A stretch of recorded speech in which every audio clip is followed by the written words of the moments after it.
오늘 우리에게 허락하시는 하나님의 말씀입니다. 구약성경 이사야 49장 1절부터 6절까지의 말씀을 다 같이 보도록 하겠습니다.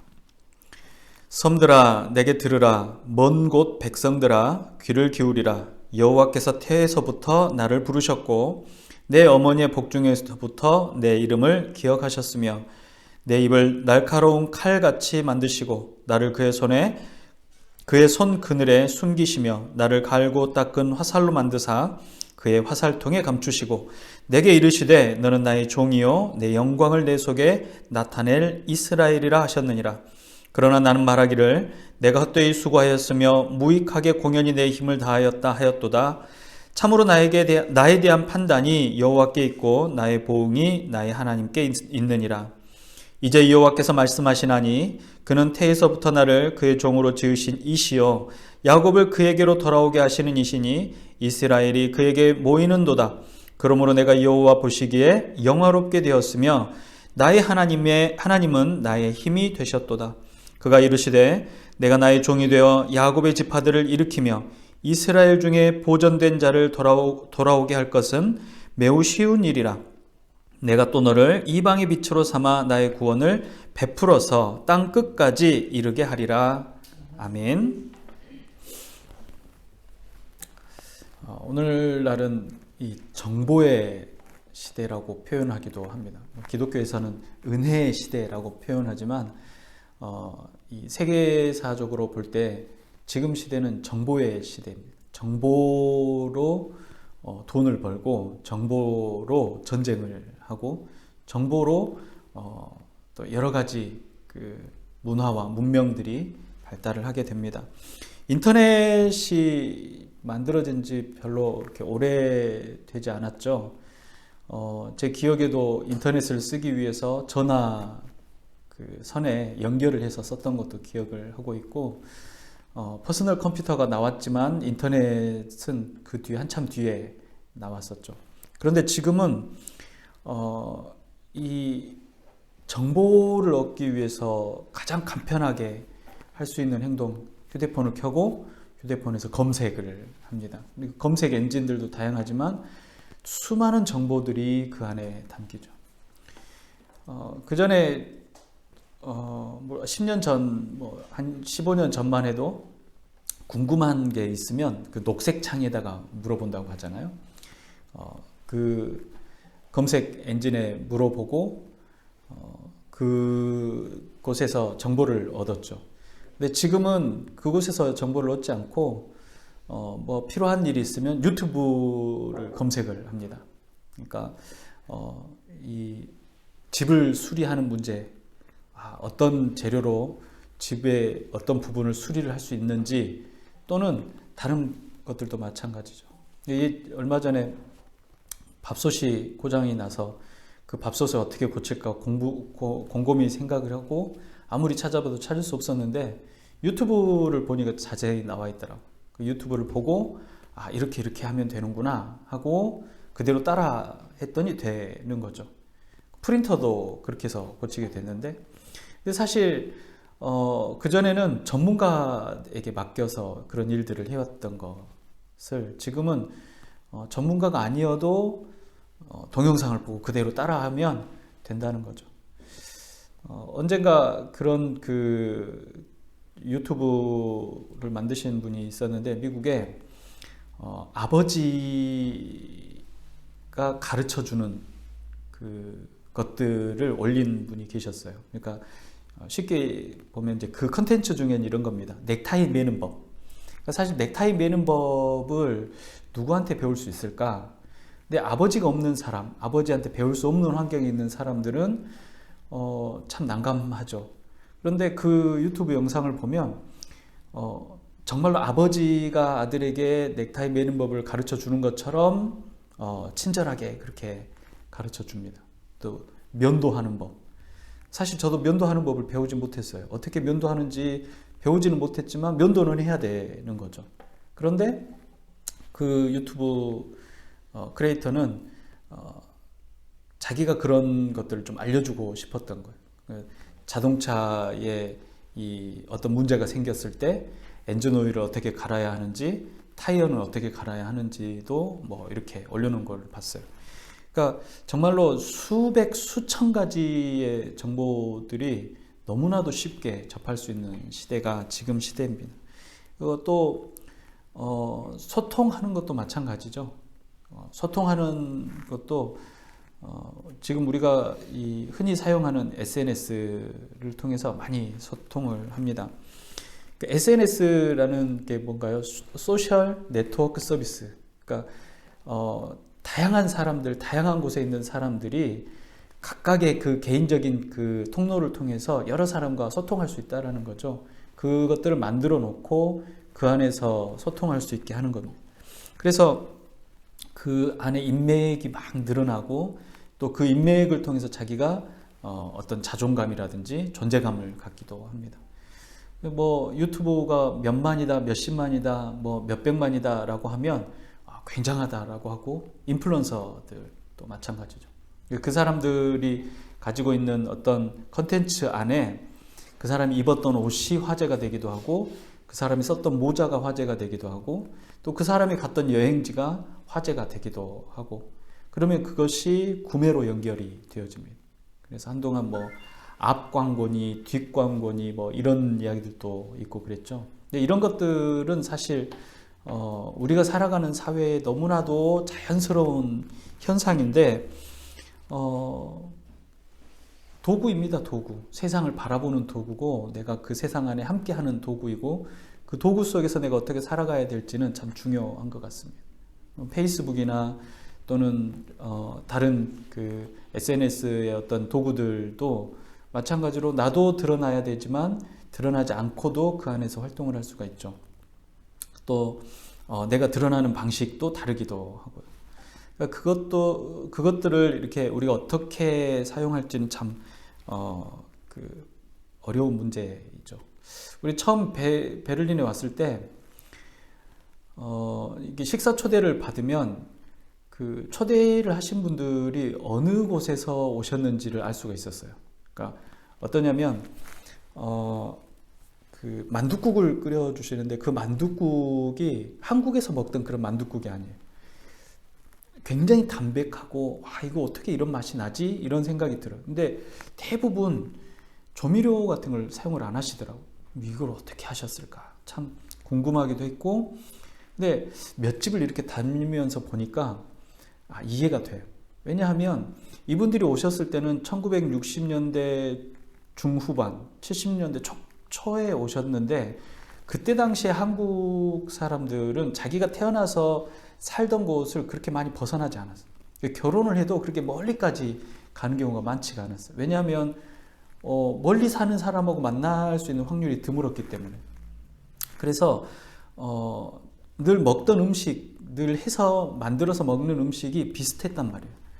그래서 자기 고향에서 나는 종류의 식물을 가지고, 음식을 가지고, 재료를 가지고 음식을 만들었던 거고, 그 음식들이 항상 그런 모양, 그런 맛이었던 거죠. 그러니까 어떤 분들 음식은 정말 태어나서 처음 먹어보는 음식도 있었고, 처음 먹어보는 맛들도 많이 있었어요.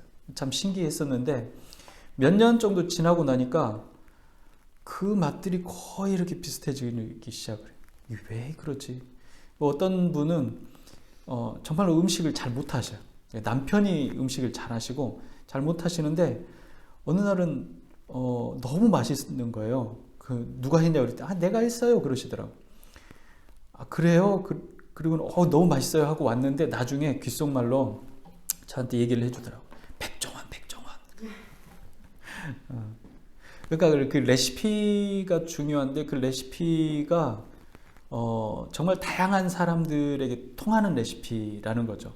그러니까 많은 사람들이 그 레시피를 따라하면, 그대로 따라하기만 하면 그 맛을 낼 수 있는.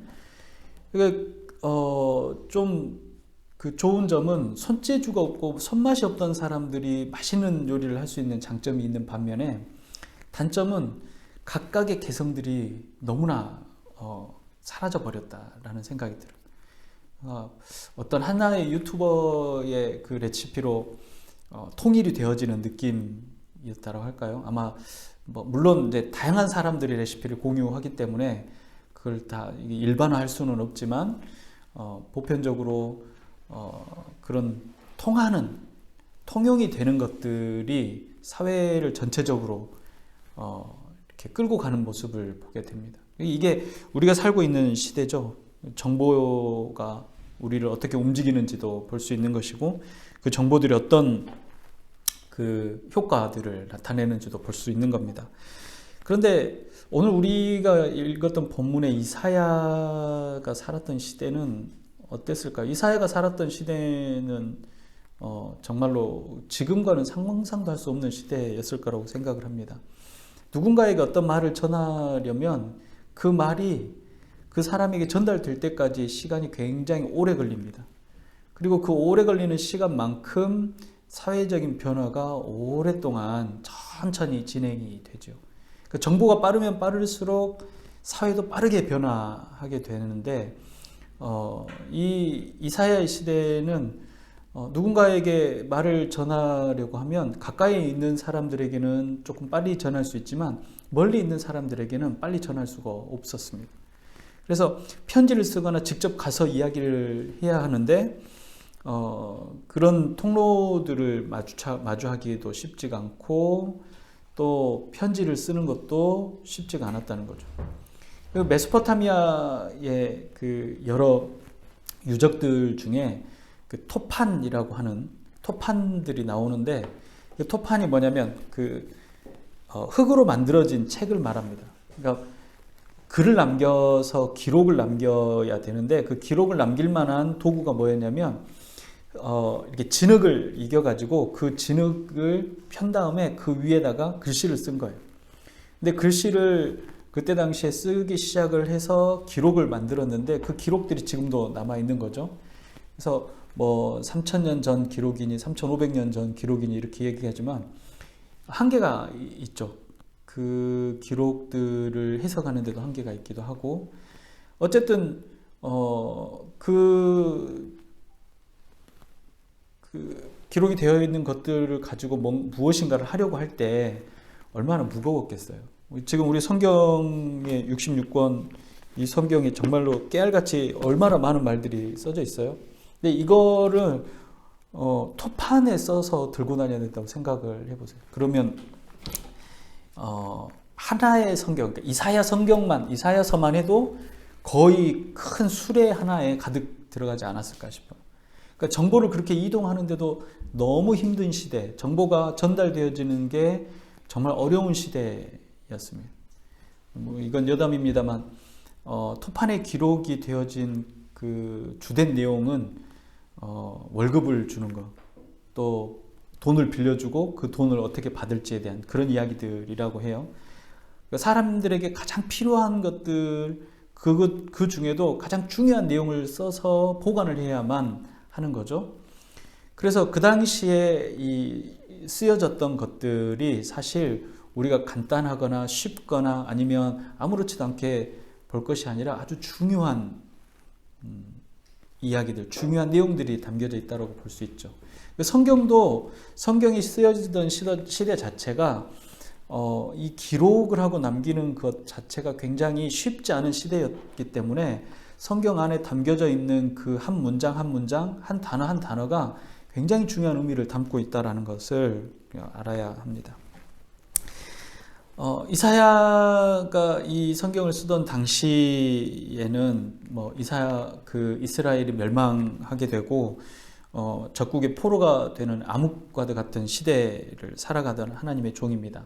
근데 오늘 본문에 누가 나오냐면 느부갓네살 왕 이후에 바벨론이 어떻게 되어져 가는지를 볼 수 있는데 위대한 왕이라고 표현하죠. 느부갓네살 왕을.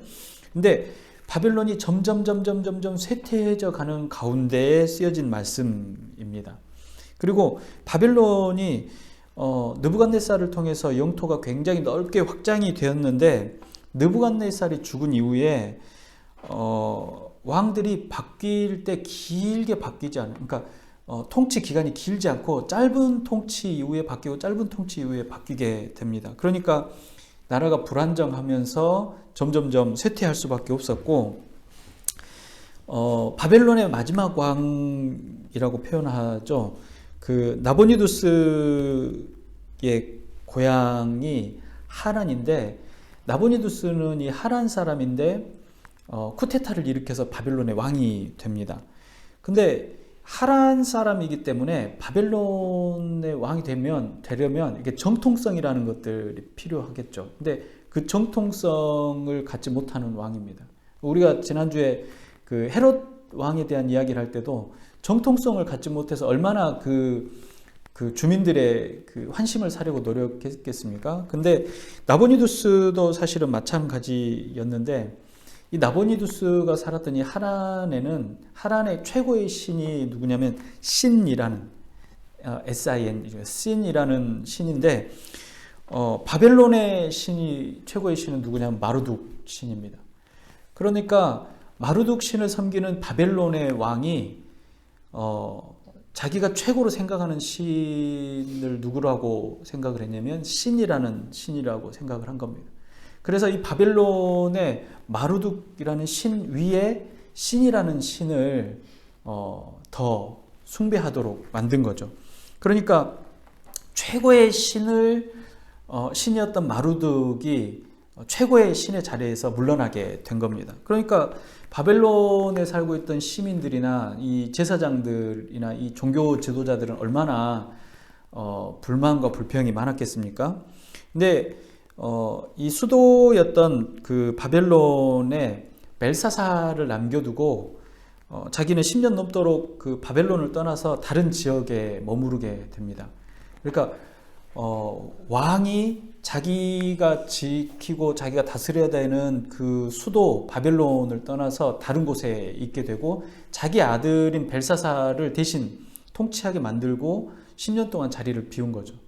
그 사이에 민심은 이 왕가로부터 돌아서 있었고, 그리고 새로운 세력들이 일어나기 시작을 합니다. 그 새로운 세력들은 페르시아의 세력들인데, 페르시아의 왕이었던 고레스가 점점 세력을 확장을 해가지고 바벨론을 위협하게 됩니다. 나보니두스 왕이 급하게 바벨론으로 들어오지만 이미 이 백성들의 마음도 잃어버렸고, 또 자신의 지지 기반도 강하지 못했습니다. 그래서 그 페르시아 왕 고레스가 바벨론을 점령할 때는 무혈입성이라고 표현을 합니다. 피를 한 방울도 흘리지 않고 그 수도를 점령할 수 있었다. 그 원인은 물론 그 선대 왕이었을 테고, 그 왕의 이 정치가 그러했을 테고, 민심을 얻지 못했던 것도 그러했을 테고, 또 고레스가 가지고 있었던 그 페르시아의 그 개념들, 페르시아의 통치 개념들은 굉장히 포괄적이고, 또 각각의 그 지역이라든지 민족들의 신을 인정하는, 민족을 인정해주는 정책들을 쓰게 됩니다.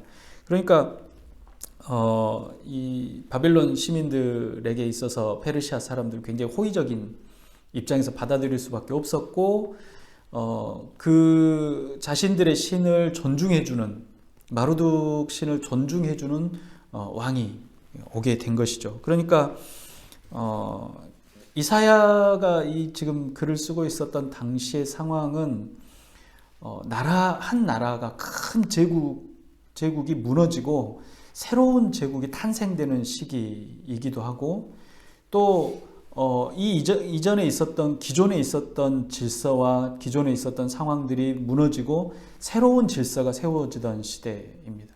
그러니까 새로운 질서가 세워진다는 것은 굉장히 큰 그 혼란의 시기일 수도 있어요. 근데 그 혼란의 시기에 이사야는 이 글을 쓴 겁니다.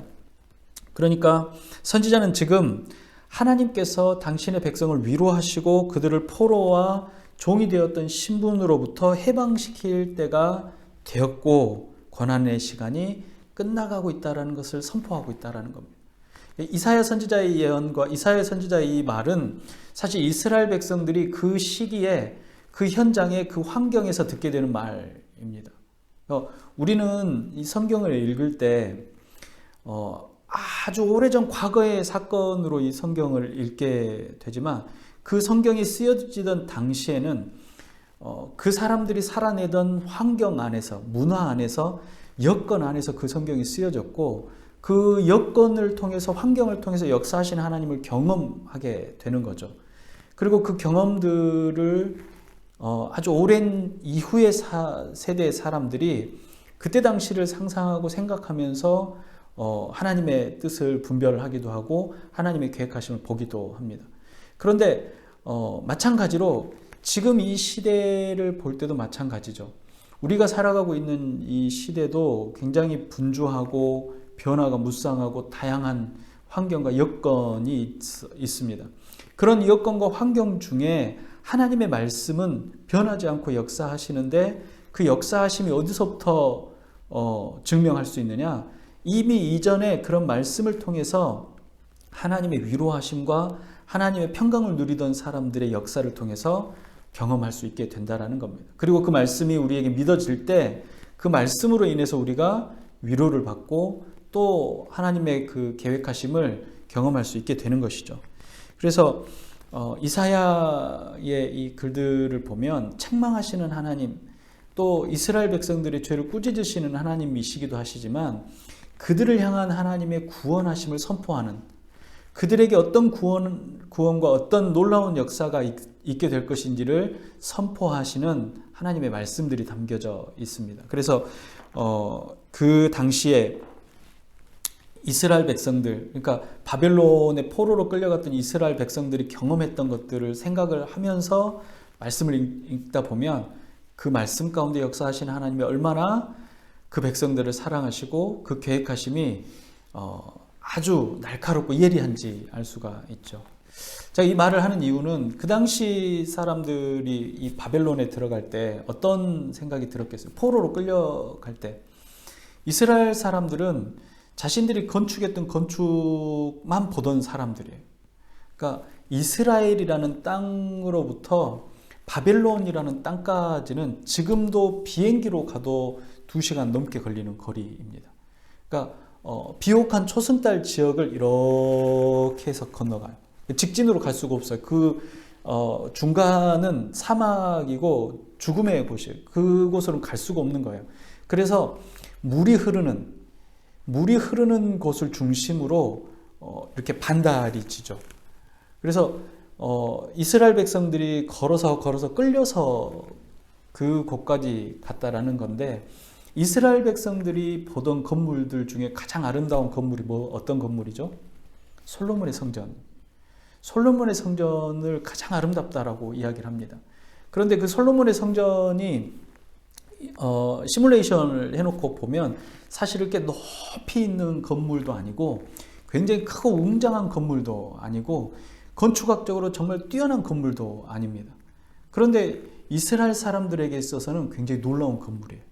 왜냐하면 이 솔로몬의 건축을 준비하기 위해 다윗이 준비했던 그 창고의 건축 재료들은 이스라엘에서만 나는 것이 아니라 사방 여러 큰 도시들, 큰 나라들에서 가져온 것들이에요. 그러니까 백향목이라고 하는 좋은 나무, 큰 나무 하나 없는 이스라엘에 좋은 나무를 가지고 옵니다. 지금 지금이야 얼마든지 그 무역을 통해서 그런 것들을 수급해 올 수 있지만 그때 당시엔 그럴 수가 없었죠.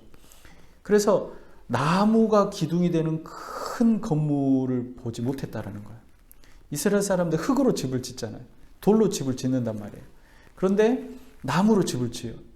천정은 그들의 그 삶의 풍습에 의하면 천정을 다 덮지 못하는 집들도 많았어요. 그래서 야자 나무의 그 가지들로 덮어놓기도 하고 그랬단 말이에요. 그런데 지붕이 있는 건물을 본 거예요. 어마어마한 거죠. 놀라운 거예요. 그리고 그 위에 금으로 장식을 했기 때문에 해가 뜨면 그 금장식을 했던 그 금들이 반사가 되니까 사람들이 너무 아름답게 본 거예요. 그런 아름다운 광경을 본 적이 없다라고 표현을 한 겁니다. 그런데 전쟁에 패하고 난 이후에 그 이스라엘 백성들이 끌려서 이 비옥한 초승달 지역을 지나가기 시작을 한 거예요. 그러니까 자기들은 최고의 신 하나님의 이 백성으로 하나님의 놀라운 은혜를 받은 사람으로 알고 살았는데 지나가는 나라마다 그 문명들을 보면 어마어마하더라는 거예요. 그 특별히 바벨론에 갔더니 정말 대단한 겁니다. 그때 당시에 바벨론의 이 건축술은 이 피라미드와 같이 높은 신전 위까지 물을 끌어올려서 그곳에 정원을 만들 수 있는 정도의 수준이었다라는 거예요. 그리고 관계수로를 조성을 해서 도시 전체에 상수도와 하수도 시설이 되어 있는 곳이었다라는 거예요. 이스라엘 백성들이 그 문명의 문화에 압도됐을 거 아니에요?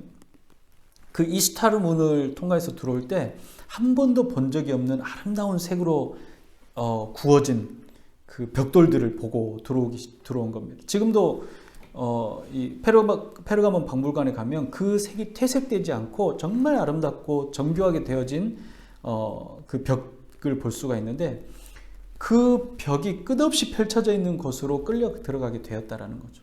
그러니까 이스라엘 백성들의 생각에 내가 믿던 하나님보다 더 위대한 신이 있는가?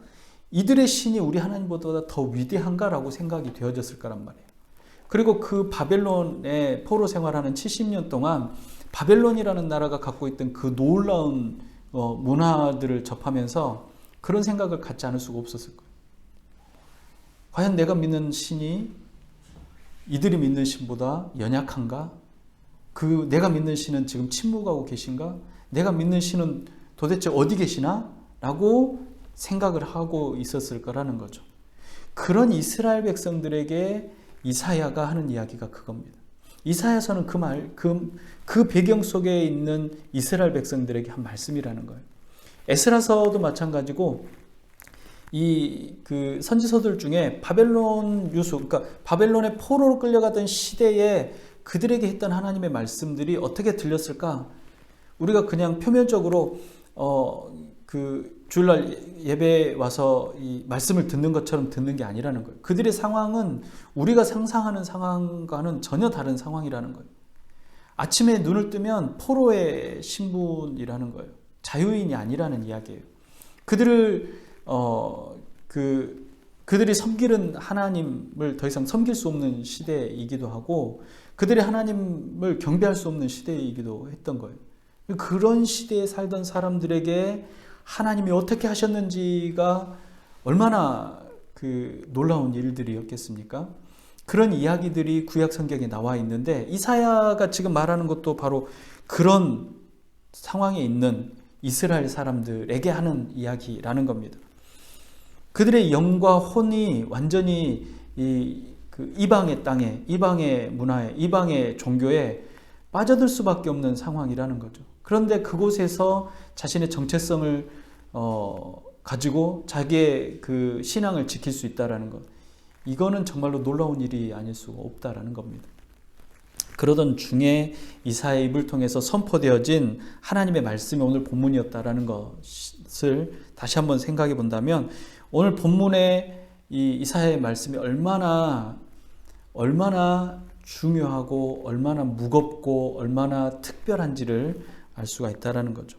본문에 보면 하나님께서 하나님의 손에 붙들려 하나님의 위대한 사역을 감당할 자를 선수 선택했다라고 말씀하시고 그를 선수 불렀다라고 말씀을 하십니다. 그러니까 마루둑이나 신이나 그 지역 메소포타미아 지역에 있는 12개의 신, 24개의 신들 그들 가운데 어떤 신이 아니라 온 우주의 주인이 되시는 유일하신 하나님이신 그 하나님께서 하나님의 선택하심으로 나를 선택했다라는 겁니다. 선수 선택하고 부르셨다고 하시는데 그 하나님 누구시냐? 여호와 하나님, 창조자 하나님, 전능자 하나님이시라는 겁니다. 그 하나님께서 하나님의 사역자로 그 놀라운 우주의 조성자의 사역자로 그의 어머니 태중에서 이미 부르심을 받은 자, 그게 바로 누구냐라는 겁니다. 하나님의 위대하심을 선포하게 될 바로 그 사람이 누구냐라는 것이죠. 이 구원의 놀라운 말씀은 먼저 예수 그리스도를 의미하기도 합니다. 하나님의 부르심에 있던 그 놀라운 사역자가 누구냐? 구원을 이루시는 예수 그리스도이시고 또 모든 믿는 사람들을 들어서 말씀하시는 것이기도 한다라는 겁니다. 요한은 예수 그리스도를 뭐라고 표현하냐면 빛 자체라고 표현합니다. 빛이 세상에 왔음에 라고 말을 하고 그 빛은 말씀이라고 말합니다. 그러니까 요한복음 1장에 보면 예수 그리스도가 어떤 존재인지를 이야기를 하지요. 빛 그 자체이고 말씀 그 자체이신 그분이 누구냐? 빛의 정체가 누구고 말씀의 정체가 누구냐? 바로 예수 그리스도라는 겁니다.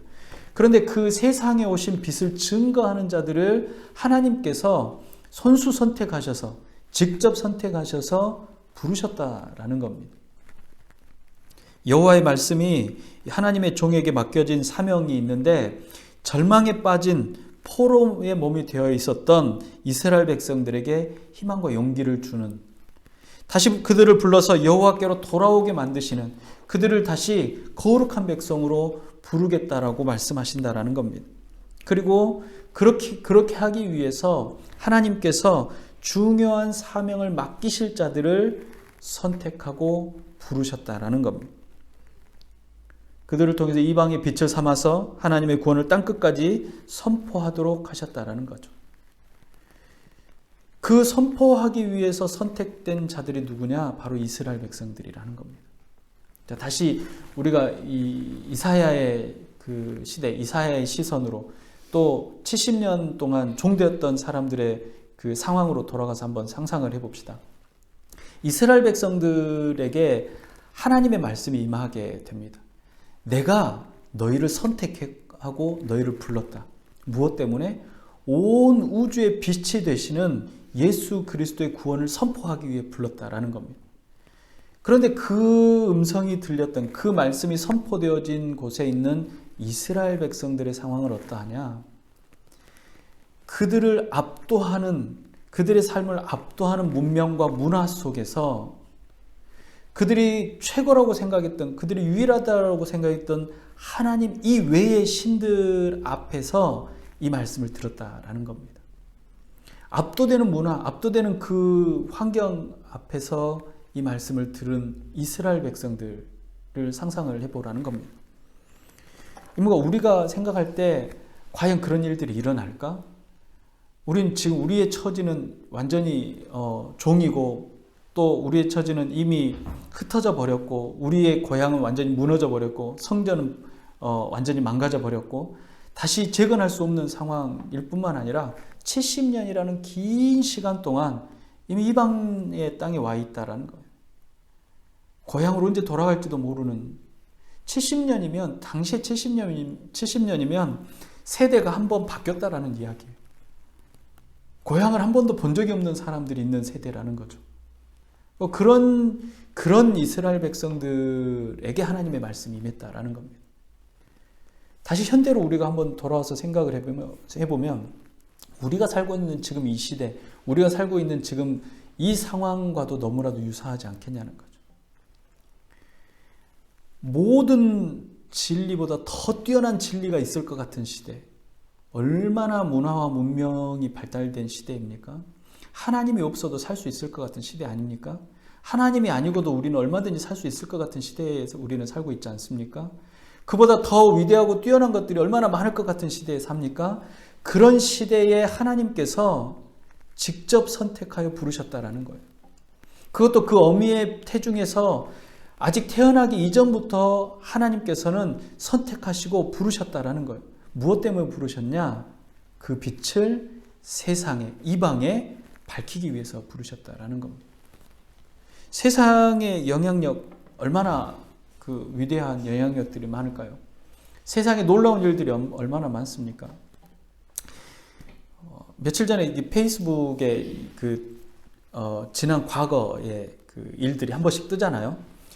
우리 아이들이 어렸을 때 그 피드가 뜨는 거 보고 웃기도 하고 이럴 때가 있었지라고 생각하고 이렇게 어렸었나라고 생각을 하기도 하죠. 근데 며칠 전에 어떤 피드가 떴었냐면 마인츠에 있는 구텐베르크 박물관에 한국어 오디오 가이드가 설치되었다라는 뉴스였죠. 그러니까 한국어 오디오 가이드가 설치된 게 왜 뭐 놀라운 일이냐? 뭐 박물관을 가보면 알겠지만 한국어로 된 그 가이드를 만나기가 어려워요. 근데 그렇게 하려면 정말로 수많은 사람들의 노력과 물질이 필요하다라는 거죠.